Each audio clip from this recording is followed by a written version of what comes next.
ಕಷ್ಟಗಳಿದಂತೆಲ್ಲ ದೇವರನ್ನು ಆರಾಧಿಸಬೇಡ್ರಿ. ಶಾಶ್ವತ ಕೃಪೆಗಾಗಿ ನೀವು ಆರಾಧಿಸ್ರಿ.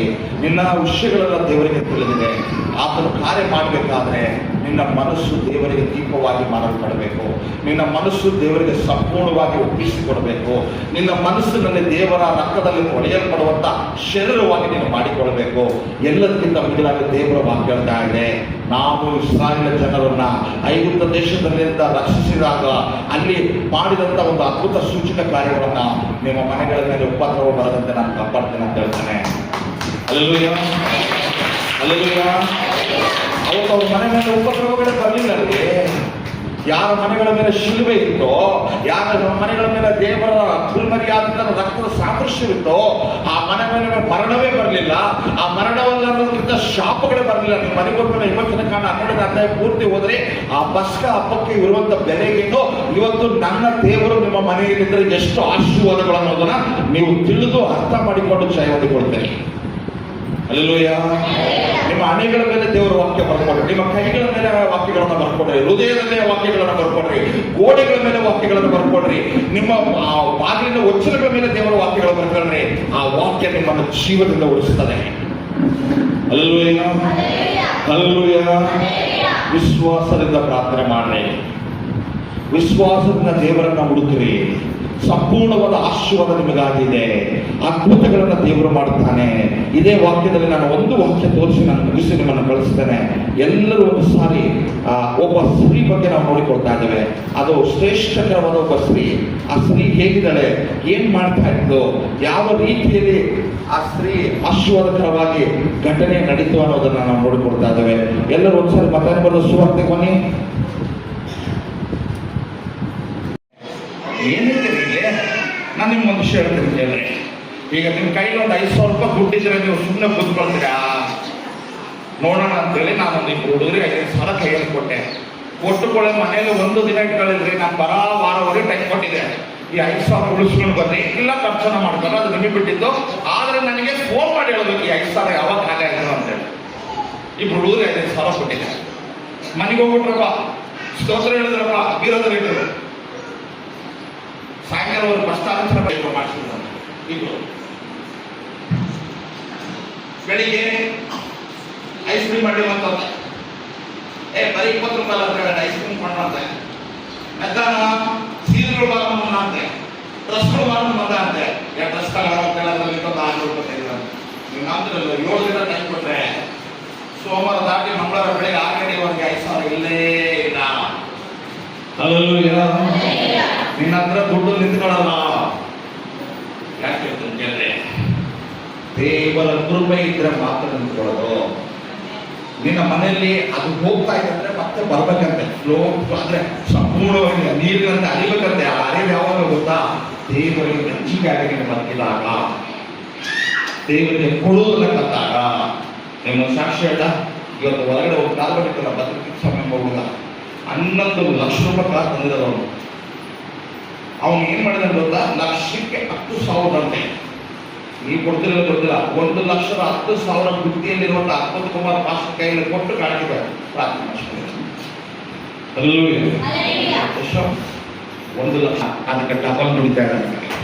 Hallelujah, hallelujah, hallelujah. ಕೊಡಿರಿ ನಿಮಗೆ ಕೊಡಲು ಕೊಡೋದು. ಪಕ್ಕದಲ್ಲಿ ಹೇಳ್ರಿ, ಕೊಡಿರಿ ನಿಮಗೆ ಕೊಡಲು ಕೊಡುವುದು, ಕೊಡಿರಿ ನಿಮಗೆ ಕೊಡಲು ಕೊಡುವುದು. 1 ಹೃದಯವನ್ನ ಕೊಡ್ರಿ, 2 ಕಾಣಿಕೆಗಳನ್ನ ಕೊಡ್ರಿ. ನಿಮ್ಮ ಆದಾಯಗಳಲ್ಲಿ, ನಿಮ್ಮ ಪ್ರತಿಫಲಗಳಲ್ಲಿ, ನಿಮ್ಮ ಹೊಲದಲ್ಲಿ, ನಿಮ್ಮ ಉದ್ಯೋಗದಲ್ಲಿ, ಪ್ರತಿ ತಿಂಗಳು ಪ್ರತಿ ಗಳಿಗೆಗಳಲ್ಲಿ ದೇವರಿಗೆ ಕೊಡುವ ಕೈಗಳು ಯಾವತ್ತೂ ಚೊಲು ಬಿಡೋದಿಲ್ಲ, ಯಾವತ್ತೂ ಸೋತು ಹೋಗೋದಿಲ್ಲ, ಯಾವತ್ತೂ ನೀವು ಬಿದ್ದು ಹೋಗೋದಿಲ್ಲ. ನೀವು ಸಾಲ ಕೊಡುವಂತೆ ದೇವರು ಆಶೀರ್ವಾದ ಮಾಡ್ತಾನೆ. ಹಲ್ಲೆಲೂಯಾ. ಕ್ರೈಸ್ತ ಸಾಲ ಕೊಡ್ಬೇಕ್ರಿ, ಅಂತ ಆಶೀರ್ವಾದಗಳನ್ನು ದೇವರು ಮಾಡ್ತಾನಂತೆ. ನಿಮ್ಮ ಮನೆಗಳಲ್ಲಿ ಚೀಲಗಟ್ಟ ಬಂಗಾರ ಇಟ್ಕೊಳ್ಳುವಂತ ಕಾಲ ಬರ್ತದಂತೆ. ಯಾವಾಗ ದೇವರನ್ನ ಪ್ರೀತಿಸಿ ಕೊಡುವಂತ ಕೈಗಳ ಅನುಭವ, ಈ ಅನುಭವ, ಈ ರುಚಿಯನ್ನ ನೀವು ನೋಡಬೇಕು. ನಮ್ಮ ತಮ್ಮಗೆ ನನಗಿನ ಭಯಂಕರವಾದ ಸಾಲಗಳಿದ್ರು ಕೂಡ ಇವತ್ತಿಗೂ ಬೆಂಗಳೂರಿಗೆ ಹೋದ್ರೆ 20,000 ರಿಂದ 30,000 ಕಾಣಿಕೆ ಕೊಡ್ತಾನೆ. ಚರ್ಚೆಗೆ 5 ಲಕ್ಷ ರೂಪಾಯಿ ಸಾಲ ತಂದ್ರೆ 50,000 ರೂಪಾಯಿ ಕಾಣಿಕೆ ಕೊಡ್ತಾನೆ. 10 ಲಕ್ಷ ರೂಪಾಯಿ ದುಡ್ಡು ಬಂದ್ರೆ ಸಾಲ ಕೊಡ್ತಾನೆ. ಆದ್ರೆ ದೇವರಿಗೆ ಕಾಣಿಕೆ ಹಾಕಿ ಕೊಡ್ತಾನೆ. ಈಗ ನಾಳೆ ನಾಡದ್ರಲ್ಲಿ ಒಂದು 5-6 ಲಕ್ಷ ಬರ್ತದೆ ಅಂತ ಹೇಳಿ ಹೇಳೋದಕ್ಕೆ ಬಂದಿದ್ದ. ಆ ಹಣ ಬಂದ್ರೆ ಹಣ ಚರ್ಚಿಂದ ಒಂದು 50-60,000 ಬರ್ತದೆ. ಬೆಂಗಳೂರಿಗೆ ಹೋಗೋಣ, ಇಲ್ಲ ಬೇರೆ ಯಾರಾದರೂ ಕಷ್ಟದಲ್ಲಿರುವಂತಹ ಸೇವಕರಿಗೆ 50-60 ಕೊಟ್ಟು ಆಶೀರ್ವಾದ ಪ್ರಾರ್ಥನೆ ಮಾಡಿಸೋಣ ಅಂತ. ಅಲ್ಲೂಯ್ಯ, ಹಂಗೆ ಕೊಟ್ರೆ ಹಂಗೆ ಬರ್ತಾನೆ ಇರ್ತವೆ ಆಶೀರ್ವಾದಗಳು. ಯಾವ ಬೆಲೆ ಒಳಗೆ ಕೊಟ್ಟಾಗ ಕೊಟ್ಟರೆ ಮುಂದೆ ಹೋಗಿ ಮುಗಿಸ್ತಾನೆ. ಈ ಕಷ್ಟ ಯಾತಕ್ಕೆ?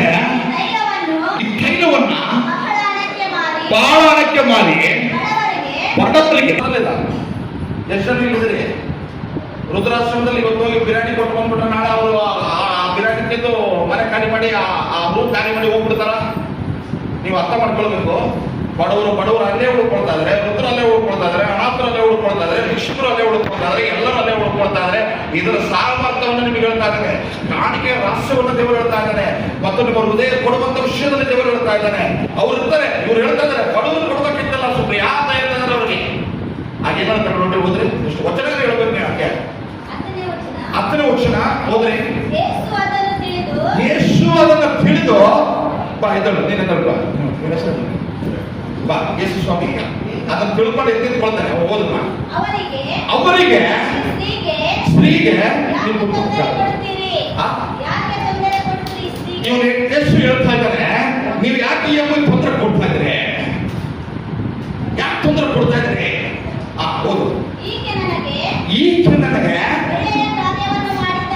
ಪಕ್ಕದಲ್ಲಿದ್ದರೆ ನೀನು ಒಳ್ಳೆಯ ಕಾರ್ಯವನ್ನು ಮಾಡು. ಪಕ್ಕದಲ್ಲಿದ್ದರೆ ಯೇಸುವಿಗೆ ಒಳ್ಳೆಯ ಕಾರ್ಯ ಮಾಡೋ, ಯೇಸುವಿಗೆ ಒಳ್ಳೆಯ ಕಾರ್ಯ ಮಾಡೋ. ನಿಮ್ಮ ಸಣ್ಣ ಸಿಗ್ಲಂತ ಕೇಳಿ ಬೆಳಗ್ಗೆ ಅವ್ರ ಹೆಸರು ಬರ್ತಾನೆ. 3 ಎಕರೆ ಹೊಲ ಮಾರಿದಾರಂತೆ. 8 ಲಕ್ಷ ರೂಪಾಯಿ 1 ಎಕರೆ. 3 ಎಕರೆ ಆದ್ಮೇಲೆ ಅವ್ರ ಮೆಸೇಜ್ ಇದ್ರು, ಹಣ ಇವತ್ತು ಚರ್ಚಿಗೆ ಹೋಗ್ತಾ ಇದ್ದೀನಿ ಅಣ್ಣ, 8,70,000 ಅಂತೆ. ಹಂಗೆ 1 ಎಕರೆಗೆ ಅಷ್ಟು ದುಡ್ಡು ತೆಗೆದಿನಿ. 8 ತಿಂಗಳ ಕಡೆ ಚರ್ಚಿಗೆ ಕೊಡೋದು ಬೇಡ, ಅದ್ರ ಬದಲು ಗಾಡಿ ತರ ಅಂತಾಳೆ, ಅದ್ರ ಬದಲು ತಾಳಿ ಸರ ಮಾಡಿಸಂತ ಹೇಳ್ತಾಳೆ, ಅದ್ರ ಬದಲು ನೆಕ್ಲೆಸ್ ಕೊಡಿಸು ಅಂತ ಹೇಳ್ತಾಳೆ, ಅದ್ರ ಬದಲು ಇದು ಮಾಡು ಅದು ಮಾಡೋ ಹೇಳ್ತಾಳೆ. ಚರ್ಚಿಗೆ ಮಾತ್ರ ಒಂದು 5,000 ಕೊಡು, ಇಲ್ಲ ಒಂದು ಅಡಿಗೆ ಮಾಡಿಸು ಅಂತ ಹೇಳ್ತಾಳೆ. ನಾನು ಏನ್ ಮಾಡೋಣ ಅಂತೇಳಿ ಬೆಳಿಗ್ಗೆ ಕೇಳ್ತಾ ಇದ್ದಾರೆ 5:30-6 ಗಂಟೆ ಒಳಗೆ. ನಾನು ಹೇಳಿದ್ರೆ ನಿನ್ನ ಅಭಿಪ್ರಾಯ ಏನು ಅಂತ ಕೇಳಿದೆ. ಅದು ಕೀಳು ಭೂಮಿ 3 ಲಕ್ಷ ರೂಪಾಯಿ ಹೋಗಲ್ಲ ಅಂತ ಭೂಮಿ 8 ಲಕ್ಷಕ್ಕೆ ಹೋಗಿದೆ. ದೇವರ ಪ್ರಾರ್ಥನೆ ಮಾಡಿ ಆಶೀರ್ವಾದ. ಈಗ ನಿನ್ನ ಮನಸ್ಸಲ್ಲಿ ಏನಿದೆ ಅಂತ ಕೇಳಿದಾನೆ. ಹಣ ನಾನು ಸಂಪೂರ್ಣವಾಗಿ ಕೊಟ್ಟರೆ ಆಶೀರ್ವಾದ ಅಂದ್ಕೊಳ್ತೀನಿ ಅಂತ ನನಗೆ ನಂಬಿಕೆ ಇದ್ದಾನೆ ಅಂತಲ್ಲ. ನಿನಗೆ ನಂಬಿಕೆ ಇದ್ರೆ ಯಾರ ಮಾತ್ರ ಕೇಳ್ಬೇಡ, ತಗೊಂಡೋಗಿ ಸುಮ್ಮನೆ ಮಂದಿರದಲ್ಲಿ ಕೊಡು ಅಂತ ಹೇಳಿ ಹೇಳಿದೆ. ಎಕರೆಗೆ ಚರ್ಚು, ಮೇಲ್ಗಡೆ ಚರ್ಚ್ ಒಳಗಡೆ ಎಕರೆಗೆ 70,000 80 3 80ಗಳನ್ನ ಕವರ್ಗಳಲ್ಲಿಟ್ಟು ಮೊಣಕಾಲೂರಿ ಏಟಿಗೆ ಇಷ್ಟಪಡ್ತಾ ಇಲ್ಲ. ಸ್ವಲ್ಪ ಇಟ್ಬಿಟ್ಟಾಳಂತೆ. ಚರ್ಚ್ ಒಳಗಡೆ ಯಾರು ಮಾತ್ರ ಸುಮ್ಮನೆ ಕೊಟ್ಟಾಳಂತೆ. ಇವನ್ನೆಲ್ಲ ಕೊಟ್ಬಿಟ್ಟ ಅಂತೇಳಿ ಅವನು ಧಾರಾಳವಾಗಿ ಕಾಂಟಿಚಿಂದಲ್ಲ ಹಾಕಿ ಪ್ರಾರ್ಥನೆ ಮಾಡಿಸ್ಕೊಂಡು ಕೆಳಗಡೆ ಉಪ್ಪಿಟ್ಟು ಕೇಸರಿ ಬಾತ್ ತಿಂತಾ ಇದ್ದಂತೆ. ಈ ಅದಕ್ಕೆ ಕೆಡ ಹೊರಗಡೆ ಹೋಯ್ತಲ್ಲ, ಆ ಕೇಸರಿ ಬಾತ್ ಉಪ್ಪಿಟ್ಟು ತಿನ್ನೋದ್ರೊಳಗಡೆ ಲಾಯರ್ ಫೋನ್ ಮಾಡಿ ಹೇಳ್ತಾರಂತೆ, ನಿನಗೊಂದು ಗುಡ್ ನ್ಯೂಸ್, ನೀವು ಮಾರಿರೋ ಜಾಗದಲ್ಲಿ ಫ್ಯಾಕ್ಟ್ರಿ ಬಿಡ್ತಾ ಇದೆ, ಆದ್ರಿಂದ ಮತ್ತೆ ನೀವು ಕೇಸ್ ಹಾಕಿದ್ರೆ ಆ 3 ಎಕರೆಗೆ ಇನ್ನೊಂದು ಸರಿಸುಮಾರು ಎಕರೆಗೆ 50 ಲಕ್ಷದಂತೆ 100 ಕೋಟಿ ಬರ್ತದೆ ಅಂತ ಹೇಳ್ದಂತೆ. Hallelujah, hallelujah. ಎಷ್ಟು ಕೋಟಿ? ಎಕರೆಗೆ 50 ಲಕ್ಷದಂತೆ ಕೋಟಿಯಲ್ಲಿ ಬರ್ತದೆ. ನನ್ನ ಫೀಸ್ 10%, ಅಂದ್ರೆ ನನಗೆ 10% ಎಕರೆಗೆ ನೀವು ಕೊಡ್ತೀನಿ ಅಂದ್ರೆ ನಾವೆಲ್ಲ ಕೇಸ್ ಹಾಕ್ತಾ ಇದ್ವಿ. ನಿಂದು ಕೂಡ ಬರಲಿಲ್ಲ, ಬರೆದ್ರೆ ಇನ್ನೊಂದು 1 ಕೋಟಿ ಬರ್ತಾರೆ ನಿನಗೆ ಅಂತ ಹೇಳಿದ್ಕೊಳ್ಳೆ. ಅದು ರಿಕಾರ್ಡ್ ಮಾಡ್ಕೊಂಡು ಬಂದು ಹೇಳ್ತಿ ಕೊಟ್ಕೊಳ್ಳಿ. ಹೇಳ್ತಿ ಆ ಕಂಬ ಇಟ್ಕೊಂಡು ಅಳಕಾಂತ ಕುಂತಿರೋದನ್ನ ನನಗೆ ವಿಡಿಯೋ ಕಾಲಲ್ಲಿ ತೋರಿಸ್ತಾನೆ. ಅಳ್ತಾ ಇದ್ದಾಳೆ, ಎಂತ ತಪ್ಪು ಕೆಲಸ ಮಾಡಿಬಿಟ್ಟಲ್ಲ ನಾನು ದೇವ್ರಿಗೆ ಕೊಡೋದು ಗಂಟೆ ಹಾಕಿ ಇವತ್ತು